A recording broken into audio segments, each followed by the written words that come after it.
So ready to reconvene. We will start with the Pledge of Allegiance led by the CAP program and Ms. Bedoya.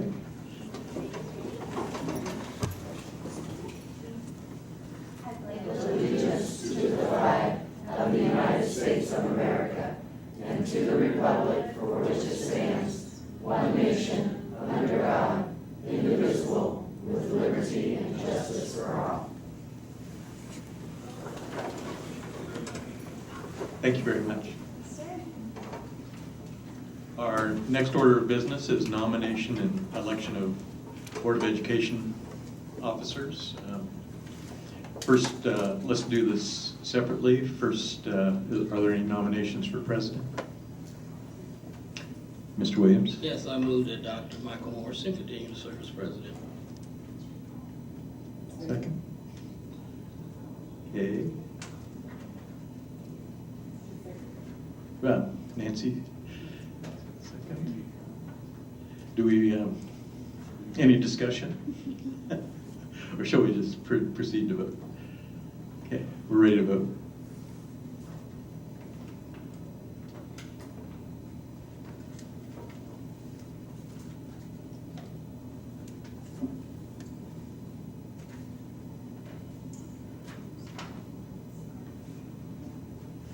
Should ask for further nominations, right?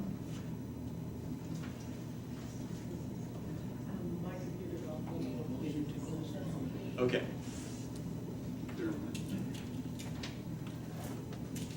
So a motion that nomination cease and, Second that motion. okay. So all in favor of the president nomination, raise your hand. All opposed? Okay, thank you.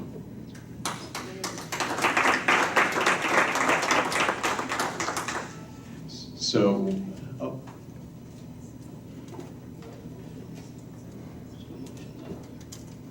okay. So that says for president and vice president.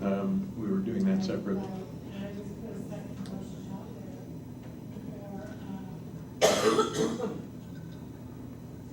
Well, let's just have, would somebody care to make a nomination for vice president? Mr. Williams? I nominate that Nancy Kirk continue to serve as vice president. Okay. Go ahead. Excuse me. Go ahead, is there a second?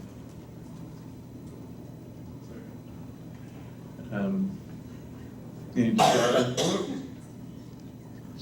Any further nominations? Okay, we're ready to vote on the nomination. Can everybody vote now?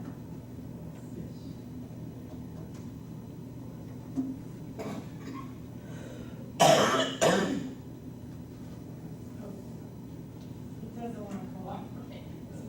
Okay, so all in favor? All opposed? Okay.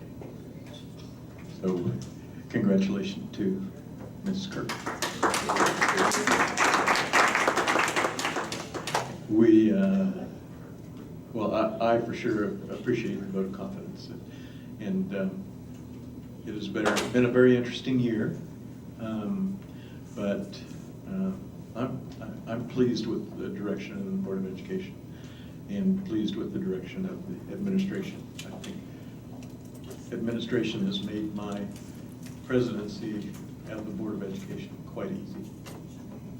So I appreciate that. I will now call for a motion to adopt the agenda. So move. Any discussion? Ready to vote?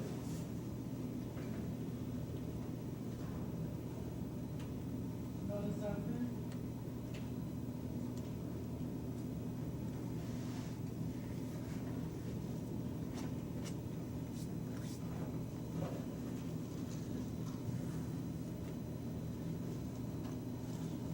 All votes are in. Motion carries unanimously. So we're ready for school highlights.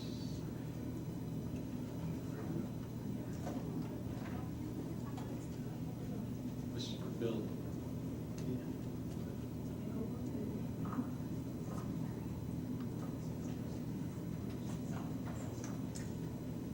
Exactly.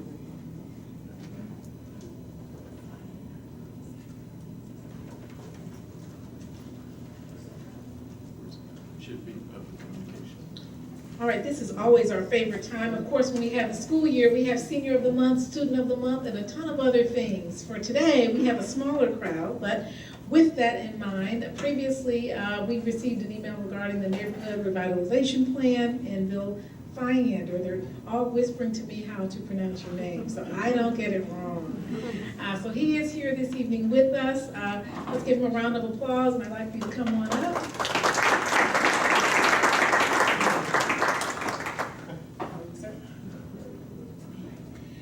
And so at this time, I'm going to turn over the podium to Mr. Finder to talk a little bit about the Neighborhood Revitalization Plan. And again, we thank you for your continued support to the community to help us improve as a district and as a Topeka community.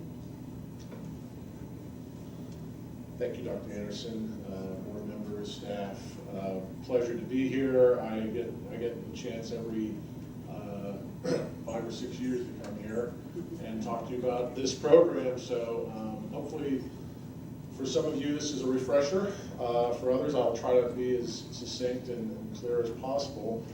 The city of Topeka has had a neighborhood revitalization program for the last, well, since 1995. We were the first in the state to adopt this. This state has allowed the authorization for cities to do this, and they tailor a program to give tax incentives back to people who make property improvements.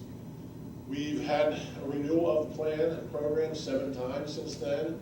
We've always had 100% participation from 501, actually from all taxing entities that are part of the area, which you'll see. Current plan does expire at the end of 2018. I think last year we didn't come, but you had helped extend the program for 1 more year so we could get our act together.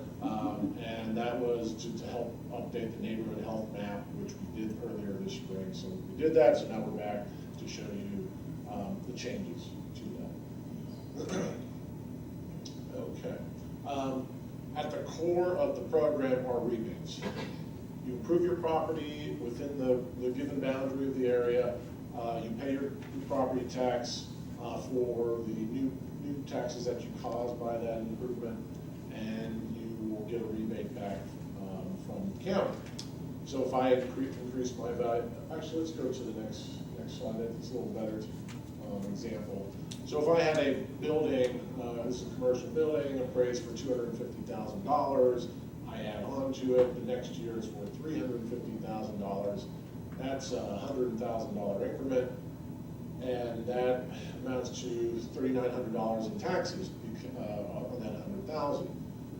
So that is so if I apply to this program and I am eligible to receive $3,700 back, a rebate check for at least 5 years, maybe 10 years, depending on what it is. The important part for you to me to point out for you to see is, if I get this question, this is kind of the point of the program where I have to alert you. You don't lose money. That top building there, that $250,000, you are still getting the property tax off of that. That never goes away. It's the $100,000 increment that property owner improved. That's what you're deferring taxes on. So there's no project, there's no rebate. So there is, from the start of it, there is no loss of revenue as a cause of this program, just a deferral. It's a pretty robust program since we started, although in the last, say, 10 years, our total applications, we average about 10 to 20 a year. As you can can see we've had about 572 approved over those years, so a lot of projects.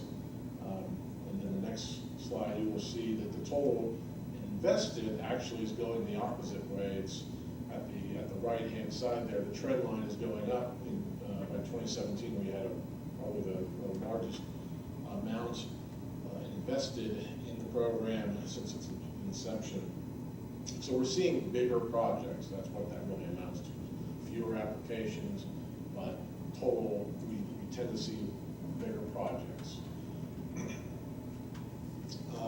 Pretty good return on investment. That's for every dollar rebated, there's $10 invested. And this is kind of important for you as well. As I was talking about the additional tax revenue, so in the last 10 years, well, at least since 06 to 2016, all taxing units have realized over $19 million worth of new tax revenue. This is caused by those improvements on the properties. USD 501 has about 6.6 million of that in additional tax revenue that has, and I have to be clear about this, so these are projects that probably were started in the mid-90s, in the late 90s, in the early 2000s, they got the rebate, and now you're getting the entire sum of their new improvements from property tax now. So they basically are back on the books, if you back on the books.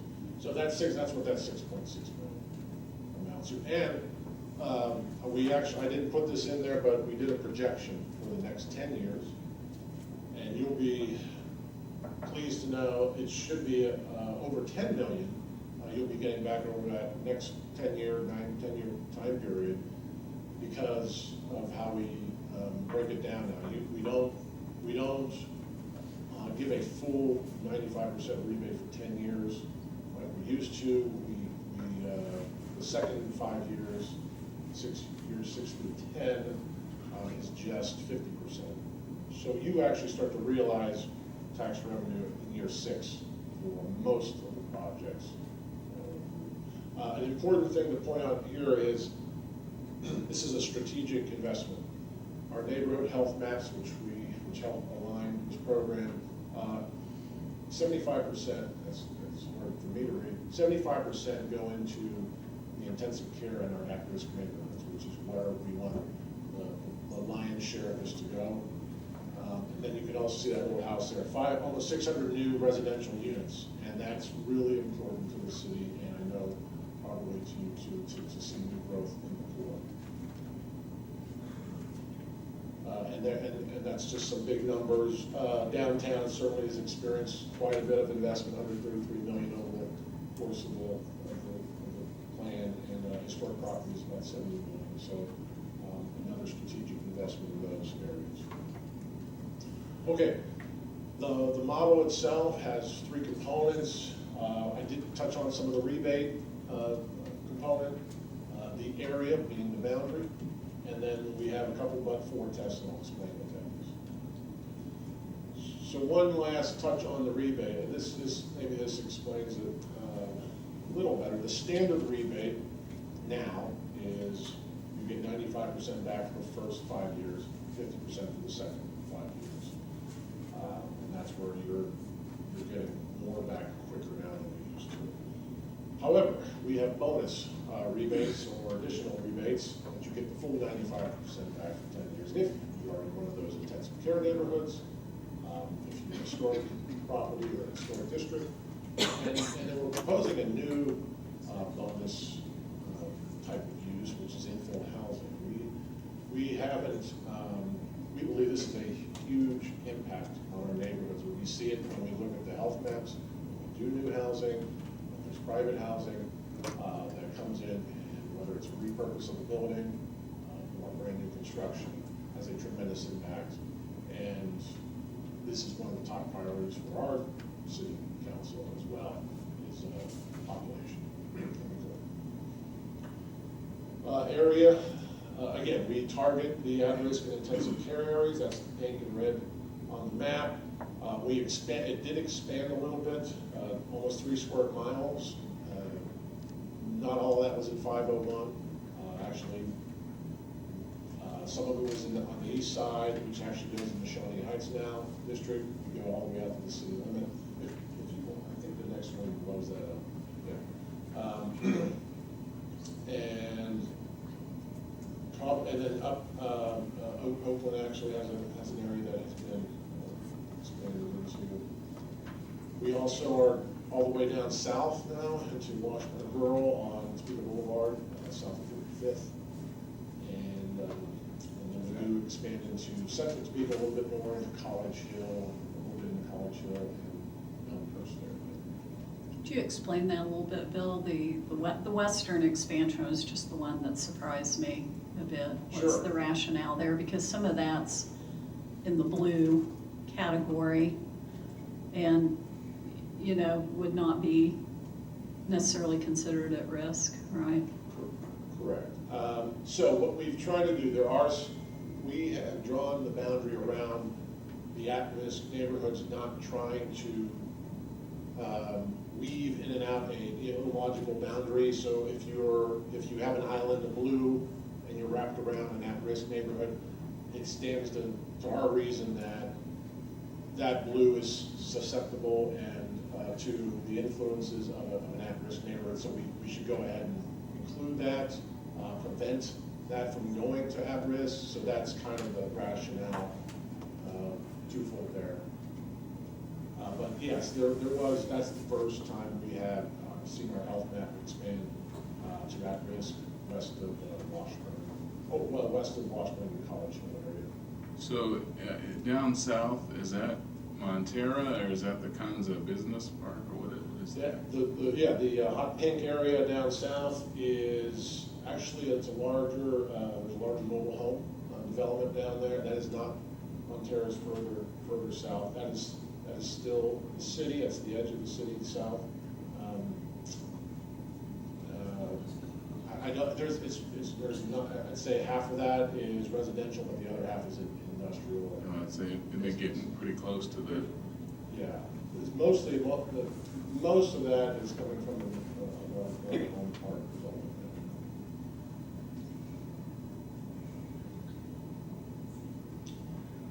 This just goes into some more stats as to why this is an important area to target. Half of our city's vacant parcels are in this area. Our poverty rate is 2.6 times more. 72% is all of our unsafe boarding structure cases are here, and property values are a third of what it is outside of the area. So it just hammers the point home. The but-for tests, the last part of the model here. So the assumption is we need that these projects that are being done would not happen but for the incentives being offered in this program. That assumption has to be somehow enforced or narrowly drawn, and so we do that by, because this is a very streamlined program. You do not have to hire bond counsel. You don't have to have a pro forma. We don't ask, do you need the program? If you are so that's why we target our most deteriorated areas. We require the application to be done at the time you're building, basically, so you don't come back a year later and say, oh, I didn't know you had this incentive. And so we want it to be an incentive instead of a reward. We want you to use it to do something you might not have done. And then lastly, significant investment threshold. So you have to put a decent amount of money into property. Regular maintenance, roofing, painting, windows, that's not going to do it. Commercial has to increase by 20%. That's adding square footage typically. You're adding on space. So we try to keep that at a decent rate, not too high, but high enough so it's not just normal maintenance things you would do otherwise. Okay, and you probably know many of the projects. It's a sampling of projects. We have up at the top left, the Capital building. We have an old Curtis Junior High School on the top right, up in North Topeka. Some lofts downtown that were from the old Assumption School building, Walmart, out east, and we do get housing, and then there's a couple of housing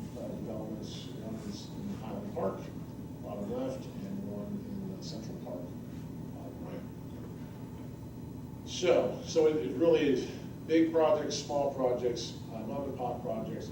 It is really quite a mix, and anybody can use it. It's that easy. Next steps. We are meeting with everybody this month, this summer, to collect any questions and solicit some feedback. And we will get back to our governing body in the fall. We have to hold a public hearing for people to speak upon it. Eventually, the city will adopt a plan, and then that's what comes back to you basically for action. Once they adopt the plan, then an interlocal agreement, as you have done in the past, would come forth for you to take action on as to participate in the program. So with that, we just have to do that by the end of the year. So with that, it's your pleasure. I'll stand for any questions or help I read. Mr. Woods. Thank you, Mr. President. Thank you, Mr. Finder, for presentation. Very well done. Good to see you again. Good to see you. Glad you're here. I wanted to say just a couple of things. One, I wanted to, before I even forget, take the opportunity to commend you and your department on the new infill housing piece that you've added.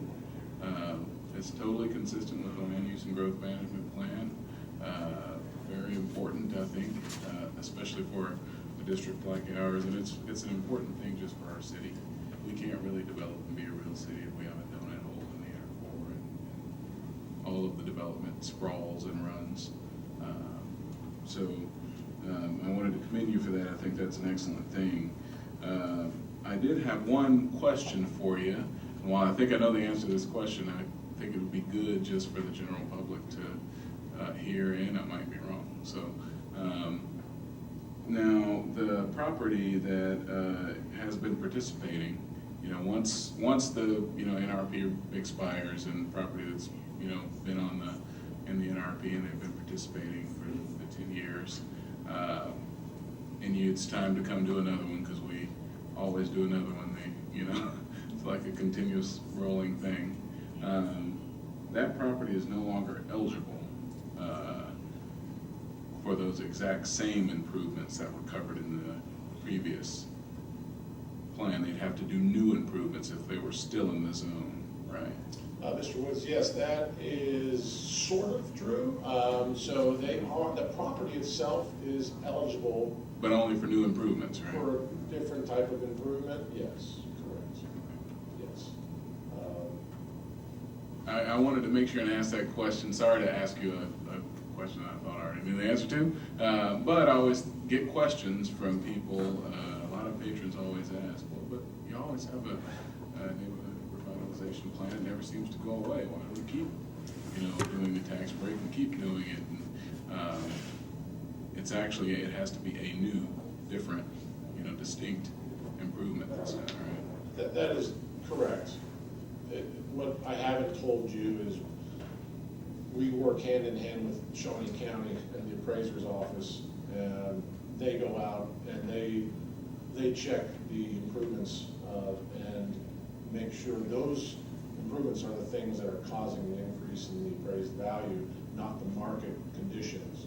And so it's a very, yes, not all properties will do qualify. Some folks are not happy. Yeah, appraiser's job, I'm sure that's But yeah, it's the improvements, not the market that lifts your value up. That is the appraiser's office makes that distinction.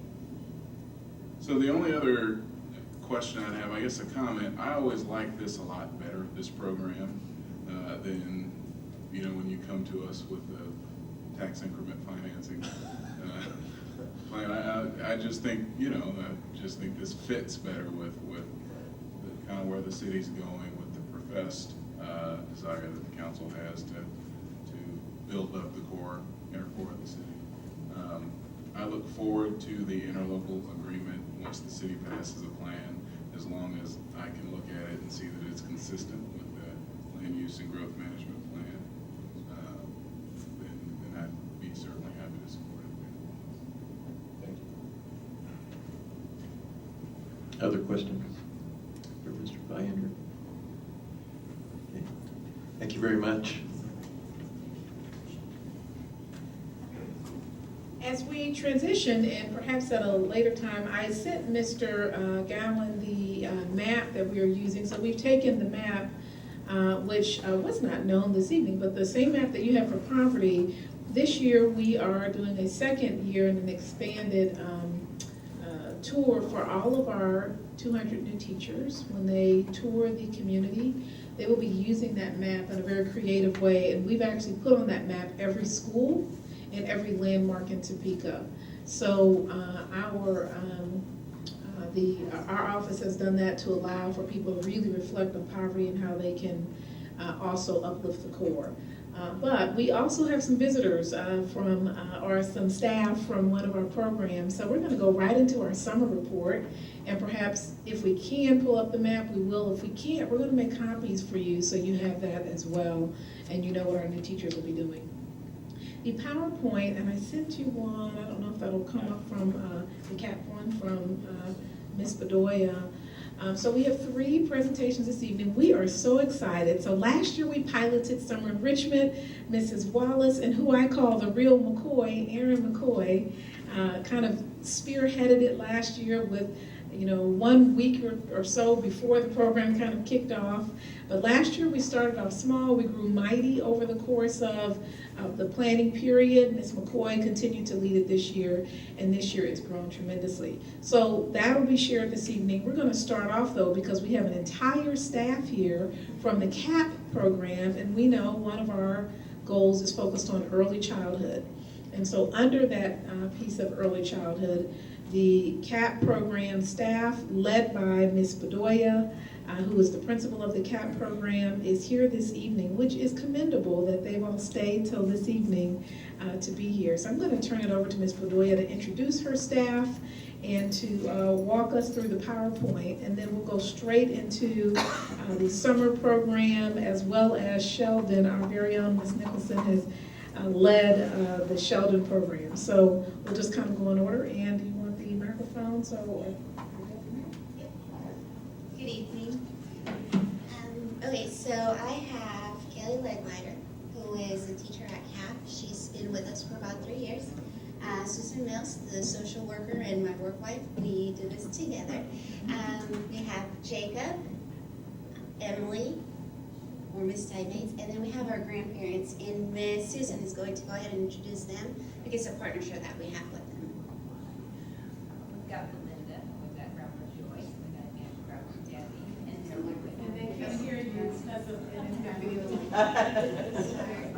we have Grandma Belinda, Grandma Joyce, Grandma Debbie, and our foster grandparents come from AmeriCorps program. They're volunteers, and they we're just thrilled to have them. We've had a total of 6 foster grandparents this year, 1 for each of the 6 academic classrooms. And all you have to do is watch one of these little kids light up when they see grandpa or grandma, whoever. They just really enjoy them, and we enjoy them. Mrs. Mills. And we are sponsored by United Way, YWCA, and we have a partnership with Topeka Public Schools. I typically let my staff talk, so Ms. Legleiter is going to talk to you about academics, and then Ms. Susan will talk to you about the next slide. Go ahead. Hi. We have decided that our CAP curriculum is based off of 13 academic standards, 6 of them in the ELA, which we comprise them of the alphabetic principle, which breaks down to the phonemic, phonological, and the print awareness for our students. And we achieve these standards through the CR Success program, Jack Hartman's some interactive videos, and the Dr. Jean songs, really getting those kids up with their movement. In math, we have 7 standards, and we gear those towards the number sense, geometry, sequencing, patterning, and attributes. And we're doing that through our Number World activity cards and our interactive number videos. We took these standards, if you go back just one, we take these standards and we get them ready for the kindergartners. And we really do that through instruction, through whole group, direct instruction, and also centers. So we break that entire half a day down, covering these 13 standards. And to find out about our success, the next one, we collect formative assessments every week, and then we do a pre and a post-summative assessment at the beginning and at the ending of the program. And as teachers hand those in over to Ms. Bedoya, and she puts them into Mastery Connect for us so that we can track and see their progress. And you can go down and look at the screen there with the red, green, blue, and it shows you each standard according to each kid and how we want to break it down. Can you share what is blue and what is red means That- for the visual? That would be. I know it's advanced, it's mastered, advanced, proficient, and developing. I know the red's developing. So you want as much blue as possible on Uh-huh. the screen, therefore, as they kind of track where they are in the course of the program. Yeah, And so blue is ready for kindergarten already. That is correct. We also do social and emotional skills, and that's an area that Mrs. Mills will cover. Well, there's a lot of ingredients that go into making And it. you know, Anna, you have such a soft, wonderful voice. I just want to hand you close. Thank you. There's many attributes that a child brings with them that help them be successful in math and reading and learn and eventually graduate from high school. And some of those skills are social emotional. Some of the skills are like listening and focusing, their attention, the self-talk, making friends, following directions. This program we've gone forth with using the curriculum the district has sanctioned, and that's the second step. There are tests that go along with it, if you could go to that next slide, that we're doing here in the district. And we have about 5 years of documentation for Topeka Public Schools, that the kids are with behaviors with adults, behavior with peers, emotional regulation and engagement and social skills are ingredients that kids need to graduate from high school. I might add that our teachers are very dedicated to teaching these social skills. I want to also add that we take a preliminary measurement of these 5 domains. There are about 25 target areas. And what we found is that children post-assessment, our last day is tomorrow, that 82% have increased their skills. I might also add that we take a global score. These are children that we know will probably graduate if they continue projecting in the way that they are at this point. And as of today, we found that 86% are making excellent progress. The few that we need to work on, we know who they are now. We know how we can help them. Their parents are aware. Their parents knew before we knew that their little ones maybe need a little extra boost. So it's just amazing. We love the kids. We kind of hate on one way that they're done tomorrow, but we get to welcome them when they come back in just a very short amount of time. Thank you, Mrs. Mills. We also have community partners, so within the 6 weeks, we make sure that we have about 6 partners or so, 1 per each week.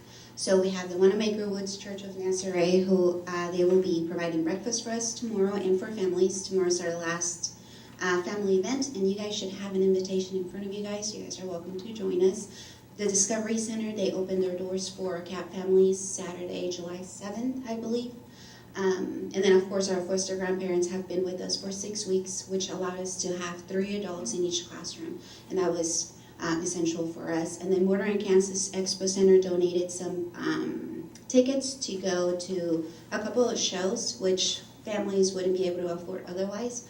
And then Graysmith did their dental clinic on our students that didn't have services for dentists. So we really based on family and community and making sure that we add those academics to our babies. And then just general information about us. Do you guys have any questions for us? So, Mr. We open our doors for 100 students, and then right now in roll we have about 83. With summer and being 6 weeks, families want to take vacations and whatnot. Dr. Mickelson? How were your students identified? That's more of us as in Mills. That's a good question. We try to look at children that are at risk. So we're looking at children that may be below the poverty level. We're getting referrals from community agencies such as, and even state agencies, from the health department, from pediatricians, from TFI, KBC, DCF. We get a lot of referrals from principals that maybe are aware of families that have struggled. We advertise, and parents, of course, are self-referrals too. So the idea is that kids that we can help the most are the kids that we're looking for. Dr. McCarthy? One of the slides described the curriculum, and international videos are mentioned. Yep. And I'm just curious that you've such a young age to be spending too much time doing that. How much of their time is spent? The CR Success program takes about 20 minutes of instruction with us there. And then we build in 1 3-minute song right at the end of that. And then after recess, they come in and they're usually needing something, so we set them down. They do another, like, act out the alphabet. So they do some interaction there. The Dr. Jean song, I use that in the morning to get them started off on the right foot. And we use her song also for going on a bear hunt, which the kids learn some good positional songs with that. And then down on the interactive number videos, we use maybe 2 videos during the day for that.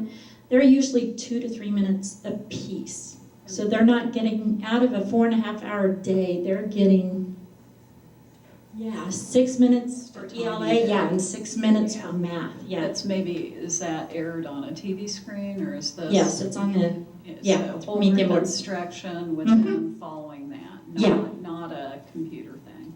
No. Okay. No. Very good. No. Just wanted to clarify. Yeah. Thank you.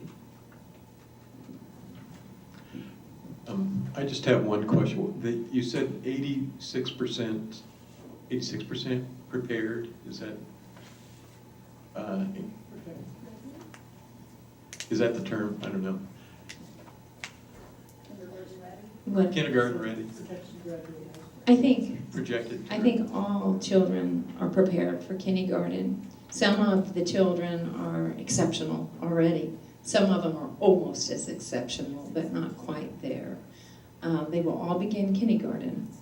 86% of these kiddos are scoring so high in that blue that they have skills that's required for graduation. We know based on research that if they can behave with adults, they behave with their peers, they're emotionally regulated, they're engaged, and they have certain social skills, these kiddos are the ones that are going to successfully walk through with a diploma.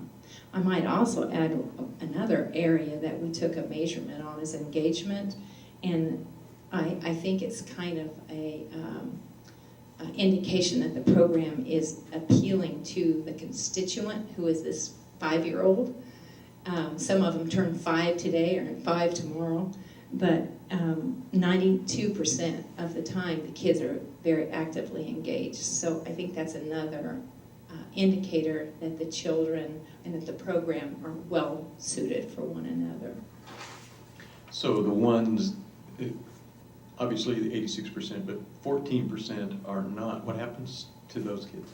That's a good question. One of the things, this is our 3rd year, and we keep the data. Usually within the first couple days, a principal might call either one of us and say, hey, you had a little so-and-so, tell us what worked, how were you, what could we do in our school, which may not be Ross, this is where we are this year, but it could be any of the schools in Topeka, what worked, where can we start, what does this child need, and that begins to help that child from the minute they walk through their first day of kindergarten, or maybe the second or third by the time the principal calls.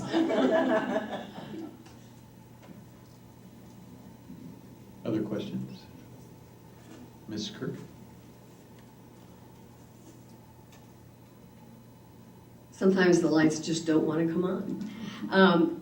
It raised another question. You said that you get calls from principals. So, well, I guess that's not a very systemic way of making sure that information's going to the schools about these kids. So what are you doing to make sure that these children, particularly those who have you've identified with issues, that that information is getting to the school? That's where our partnership with 501 comes in. We are a program through 501s, through YWCA, so I don't have the access that we have in 501. I have a partnership with Aaron Kipp, who is the person that does all the demographics.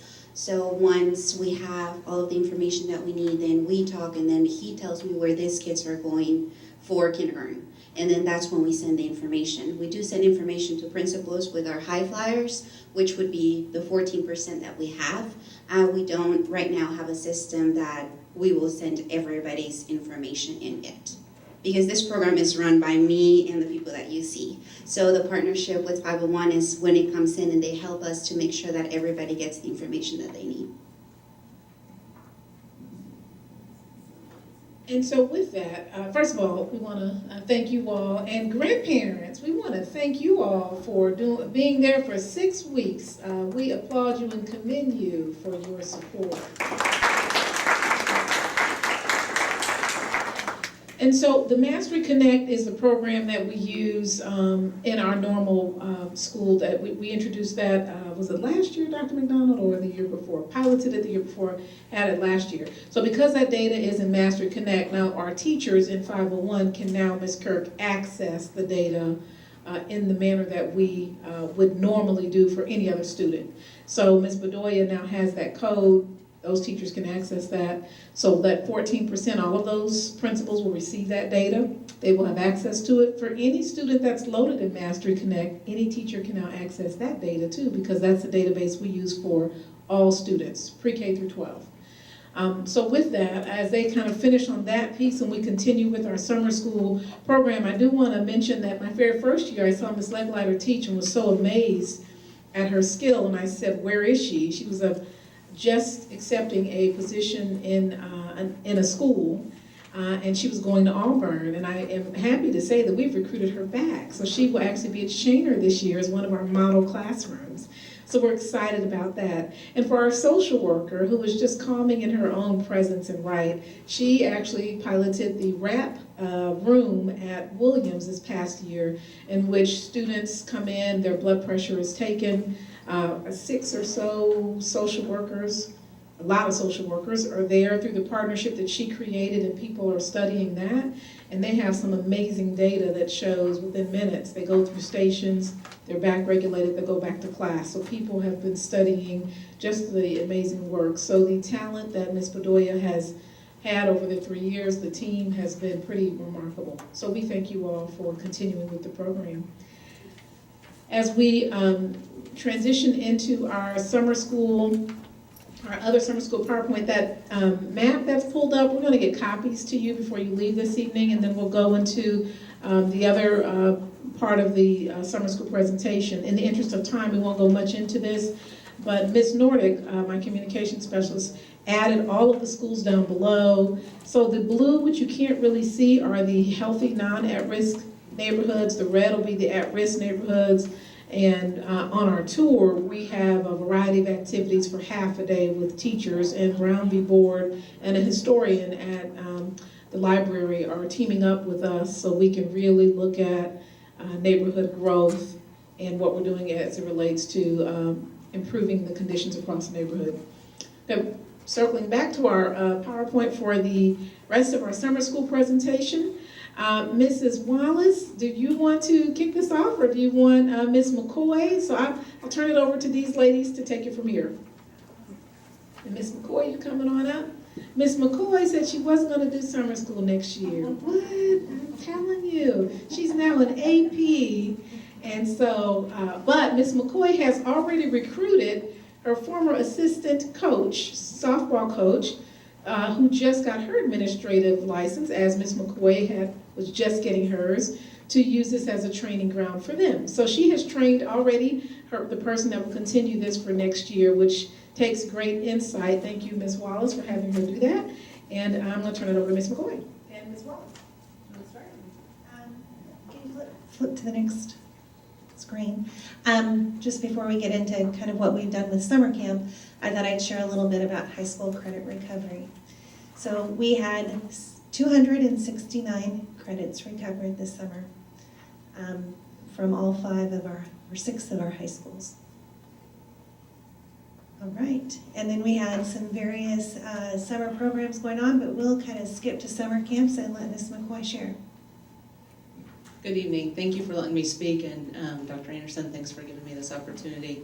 As she spoke last year, this was kind of tossed my way, and I caught it with both hands and said, all right, let's do this, and we're going to make it the best we can, and then next year we can make it better. Well, now we're to that next year, and I can tell you wholeheartedly we made it better. When we looked at projections and we looked at classes that we offered for the first year in week 1, we offer classes like drawing and theater. We offer graphic design, basketball, painting. We have a second session of theater that we do for students, and a digital photography class. So they're classes that kids don't typically get in their school day. So it really is an enrichment experience for them, which is nice for kids to be able to come and go, oh, I'm going to hold this $700 camera and actually get to use it, because they don't typically get that. They always whip out their phones, and that's how they get to do it. So there's some things that were really exciting last year that we took this year and we just expounded on. So this year we added soccer, we added volleyball, we added chess club, we added robotics, we added coding, we added a class called Collegiate Adventures for our older students and some of our Chase students. We also added a sports camp. And then, of course, we added a cheer and dance camp, because what's camp without having a little rah-rah and some dance, right? So we added quite a few courses this year, and last year we had 118 classes filled, and this year we sat at 226 classes filled. So not only did we, take what was good, but we made it better, and we got more kids involved. And huge kudos to the communications team for helping us get that out, and making sure that everybody, all of our constituents, knew about it, and parents. So it was a really good experience and a really good summer for kids. I think that they absolutely enjoyed what we offer. The parents also, were very excited that we were able to offer the courses. So the courses in the mornings, they ran from 8 to 11:30, and then what we did is we bookended them with the free breakfast and free lunch. So they got free breakfast when they came. So that's where we all met with the students, and then the teachers came to get them for their respective classes, and then that's where they ended, so that parents weren't running all over the place. So it was just kind of nice to bookend it with breakfast and lunch. And then the afternoon sessions, which were most of our sports sessions, were from 1 to 3:30.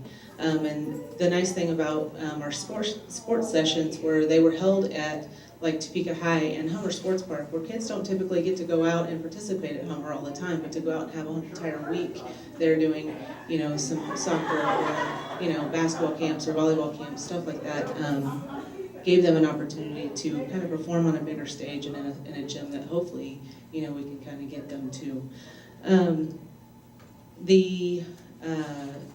The students that were interested in doing it but couldn't necessarily pay the fees, we had some scholarship students and an availability for parents to, still have their kids come, but have it be a scholarship opportunity for them where they didn't have to pay anything, because as well as I do, as we've been talking, that is most of our kids. And so we were able to scholarship 32 students to come to camp, and I shouldn't say students, I should just say slots, because that's how we fill it, is by slots. So 32 slots. And, you know, for those kids, they did come, you know, they were excited, the parents were, you know, grateful, and it was a really good summer, and I will definitely help lay the groundwork for it again next year, but then someone else can take it over. So, do you have any questions?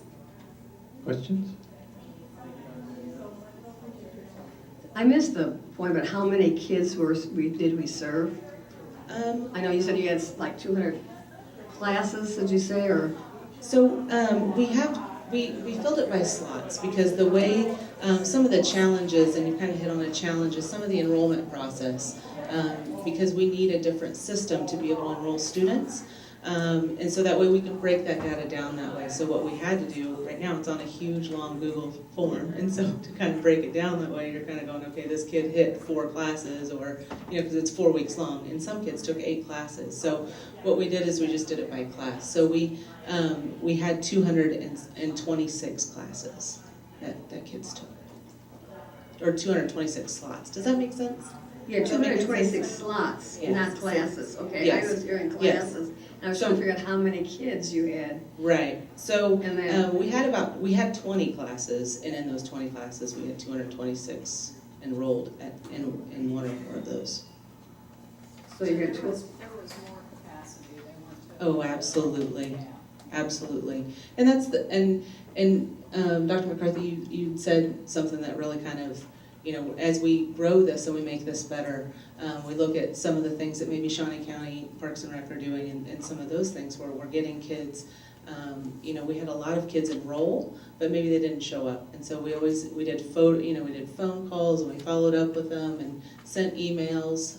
So the week before they would come, you know, we would, call them, we would send emails to them, and still they wouldn't show up. So I'm curious to see, you know, in the future, you know, why aren't we showing up? You know, is it because, you know, you just didn't know, like you forgot, or maybe the email address wasn't good? We did have some numbers that were bad. You know, there's some challenges. Yeah, So because transportation we don't provide. that's correct. Right, so That's correct. transportation's a possibility, Yes. and also, Right. They do have the These- metro opportunity. oh, Some of they these do, kids. that's right, Yeah. all kids, Yeah. free. Yeah, do they, these were programs that we were offering for people outside the district Absolutely. as well, So- for a cost? For, Yes. So they, we had quite a few from like the Seaman area, Auburn, Washburn, had some Shawnee Heights, had some come from, I think, Texas, because they were visiting a grandparent. You know, the grandparent needed something for them to do.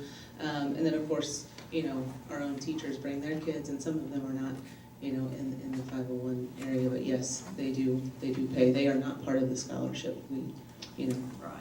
Right, so if we had a better sense, I mean, do you have a sense that we had thought it was more fully enrolled, maybe even closed, and said, hey, that's full, and then these kids don't show Absolutely. up? I see. Yes, Okay, so when I we looked need at, I mean, if you make want to know the it raw, absolutely, if you want to know the raw projection was to have 464 slots filled. And so when you still, I mean, and still that's growth, you know, to me, you know, you just look at that and you go, okay, that's a challenge, let's fix it. And so, you know, how can we better communicate? What were the challenges? Was it getting them here? You know, what does that look like? So right now I'm kind of gearing my mind around sending out like just a feedback form of, you know, was this, you know, maybe the locations weren't where we needed them to be, or, you know, there's always, and when you do it for 4 weeks in June, some parents, you know, they do want to get out of town, or, you know, there's just things that happen, so. Did you have a feel for, you filled the scholarship slots, were there other kids that perhaps wanted to do it that couldn't get in because they couldn't afford to do it? They couldn't get into the scholarship slots as well? So everyone that applied for the scholarship received a scholarship, and what we had to do is what we did is we capped it at 2 academic classes and 1 sports class. So they either, you know, they could go to coding and robotics, and then maybe like, you know, a chair and dance. So, you know, they really got quite a few. We didn't close the classes. There's only, I think, 1 that we closed, and that was just because of the limitation of digital cameras, because we only had 20, or 25. And so there's only one that we kind of took down as far as filling or saying it's full. But really that class still had, we still had quite a few in that class. So I'm not sure that I'm sure there are students out there that didn't get the opportunity, that love the opportunity, but again, I think it's just a matter of it becoming, year 3 and beyond of this is what we are doing and this is what 501 has to offer. So I think it's just new enough, but I think it's gonna catch some steam and start going. But again, the communications department helped us tremendously this year, getting that out on Facebook, Twitter. There's just lots of things that they did, the parent link, the little blast, so. So for parents or kids that don't have internet, it's very nice to have blasts on Twitter and Facebook, but if they don't have Twitter and Facebook. We put the paper applications in the schools as well this year, so that was a big difference. That helped that information get out. Thank you, Ms. McCoy. I think Ms. Johnson as well has some comment or question. I'm just wondering what percentage of the scholarship students showed up? Quite a few. I think we only had 8 students that had a scholarship that did not show up. And we did call and, we just tried to make connections with those students, but we couldn't reach them or their parents, or they just wouldn't call us back, that's okay. At some point I kind of felt like a collections person. Hi, this is Erin, but I did try multiple times too, in multiple ways to attempt to get to parents. So it was obviously they appreciated that opportunity. Oh, I think the yeah. majority of them actually showed Oh, up. yes. Okay. Yes. Thank you. I would say one challenge area was middle school, so that's kind of an age level that we need to target more closely as far as those who enrolled and then didn't show up. We also have someone here who helped facilitate the Sheldon preschool program this summer. Want to give her an opportunity to share for just a couple minutes. Good evening, Morrison, members of board, leadership, and staff. I want to take this opportunity to let you know I had a great opportunity given to me to serve at Sheldon this summer, and I thoroughly enjoyed it. It's something different than what I do on a regular basis, and boy, was it fun. We ended up with 40 students that were registered for the Sheldon site. We held it 4 days a week. There were, at times, there were students that were there all the time, and then there were weeks where there weren't as many. But it was Monday through Thursday. We started at 8:30 in the morning and ended at 12:30, and our days were June the 11th through July 12th. As you know, Head Start is very particular on the types of activities that we are asked to do. So we made sure that our learning and motivation and participation was right along with the goals and standards of what Head Start asks us to do. But our field trips on Thursdays were scheduled for the zoo. They got to see the sea lions. They went to the Discovery Center, the library, art lab, and the splash park. We also had parent engagement opportunities. They talked about nutrition, reading night, Topeka Public Library, etc.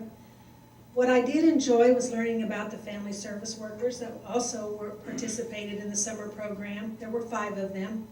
They helped us with the communication between the school and the family unit, and so that was great to see that interaction.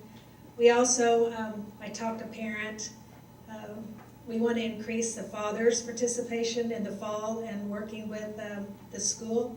So my goal was to at least touch base with one father that I could get to commit to a committee next year, and I did that. So each day I would talk to him a little bit at a time, and I finally talked him into it. So I not only talked him into it, but I asked him what his email was so we could email him the council dates and information so we can make sure he would attend. So that was exciting. Are there any questions that you have about Sheldon and the summer program? Just need to tell them it's a manly thing to do. Well, they have to start out a little at a time, but it was fun, I'm telling you.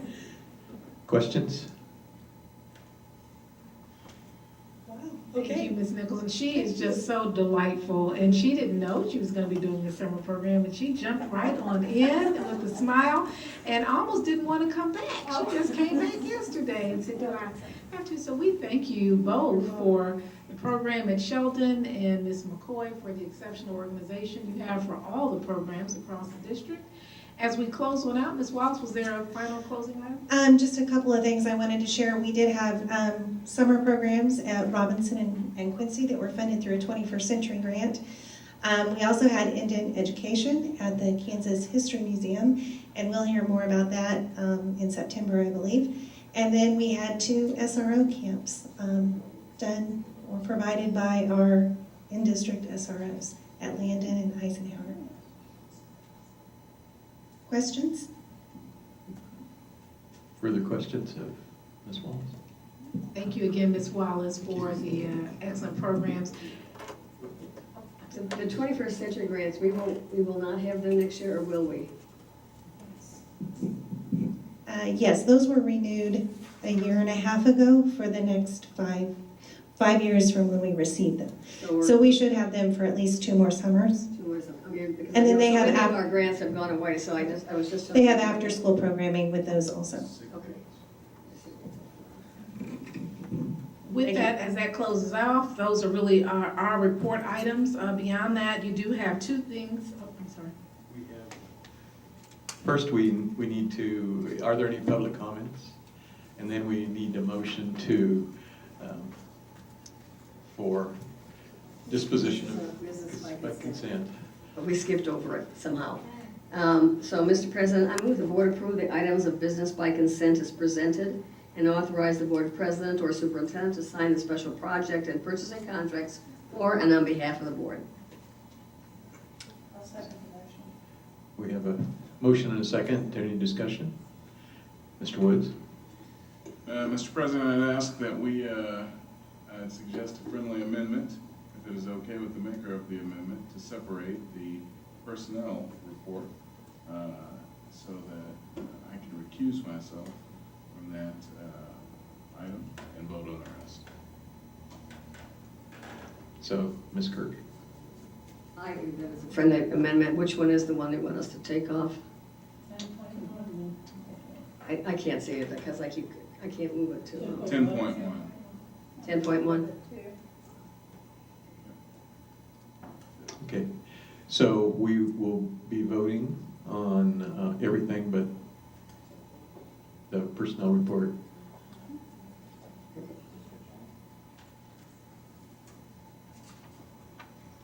So is this the vote that's up? Yes, it's Okay. here, but, I mean, some people are already voting, so they're not closed out for votes, so it shows up. But I wrote, previous present without personnel report, 10.1, So what's up on the screen is we vote? Yes. Okay. should be open.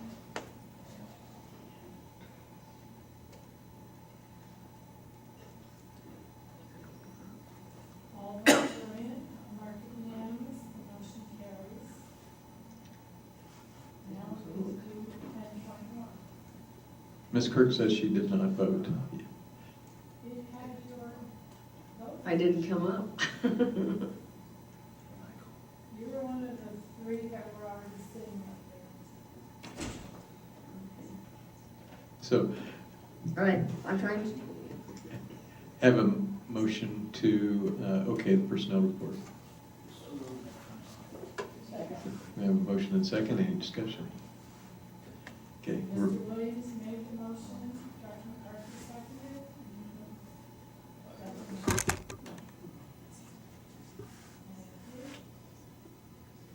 The vote is open.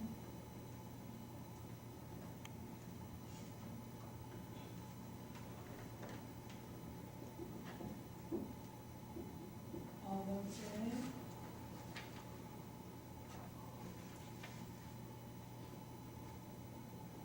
Motion carries.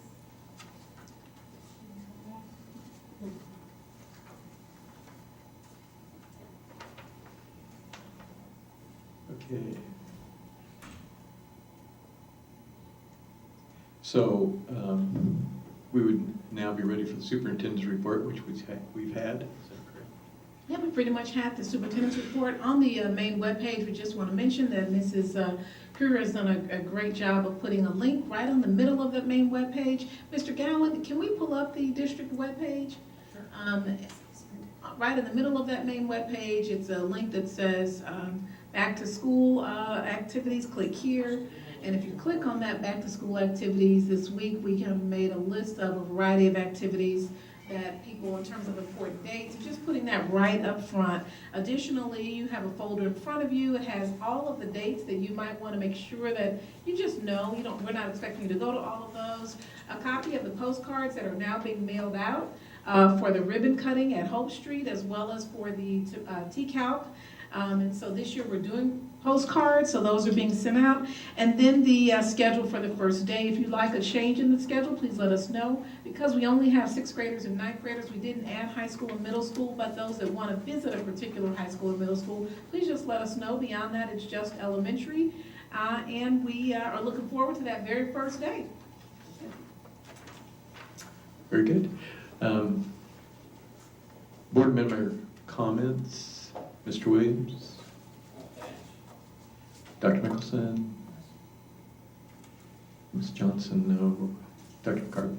Just one comment. I will be out of town during the first day of school, and so I would propose that Mr. Woods take over my schools because he's double booked with you. So he can just be moved over to be with Ms. Sharp. Double booked with me? On the list of school attendances. This would thwart the administration's plan to have someone watch me. Neutralize They're mostly schools in your representation area anyway. Thank you. Sounds good. Administration is vigilant.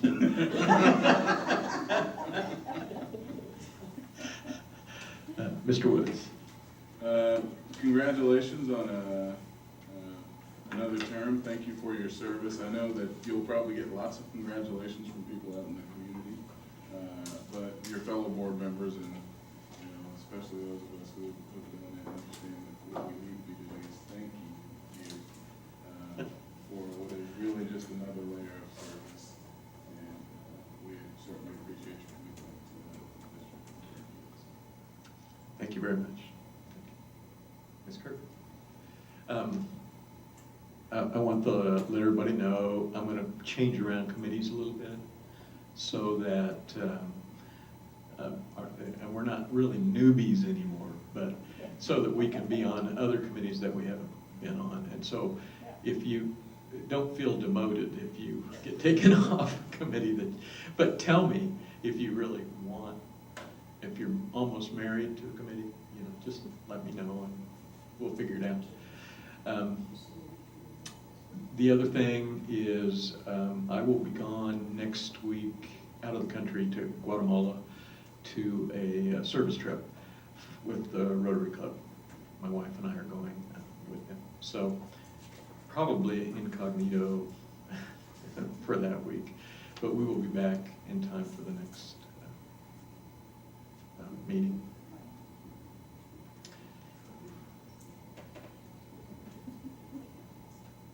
Oh, yeah, thank you, Nancy. We were told by Mr. Menke that because the slowness of the budget, getting the finances to us and developing the budget, that we may again have to have some special meetings, one to announce the budget and two to okay it, to have a public comment about the budget. So we will work that out. It's still up in the air because we haven't gotten those things. Am I right? Yeah, and it may be next week, and we can see if we can push it together and only have maybe one extra meeting or something like that. So, be very. So I will take a motion to recess to executive session. Mr. President, I move the board recess to executive session to discuss individual employee contracts and performance pursuant to the non-elected personnel exception under coma, and the open meeting will resume at 8:15, 8 o'clock? 8:07. 8, you're gonna try at 8 o'clock? I don't think we'll ever make 8 o'clock. We can, 8, huh? We can always recess earlier, can we? no? No? Then we guess we'll have to extend it. We'll do 8 o'clock and then extend, If necessary. if necessary. So, okay, Ms. Johnson seconds. Any discussion? Okay, ready to vote?